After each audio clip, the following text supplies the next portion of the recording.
I was taking part in a webinar today that was attended by a group of academic teaching staff.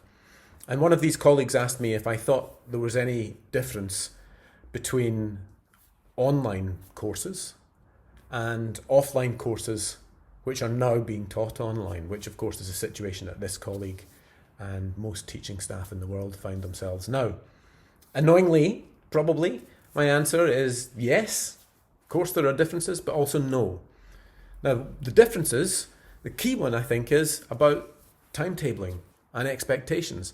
We timetable classes for offline, and we're still timetabling those same slots for now that they've gone online.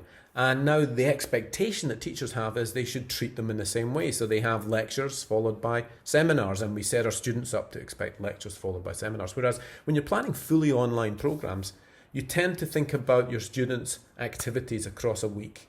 What are students going to do during this week to work towards the learning outcomes for this module? So we as teachers go into this with a set of expectations. We project those expectations onto our students. Now, are there any differences? I think if we take it back to basics, fundamentally, the answer is no.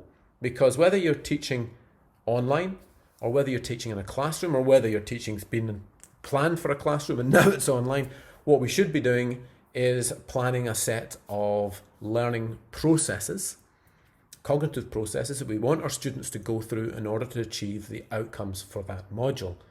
So those processes are triggered by the activities we ask our students to do. Now, those activities might occur in your scheduled learning sessions, so that 2 hours on a Tuesday, and it might also be the things that happen after that in preparation for the next session. So again, fundamentally, in every context, we're doing the same thing as teachers. The real challenge is just to think about how you get your students to do those things, but through a different environment, the environment of your online space.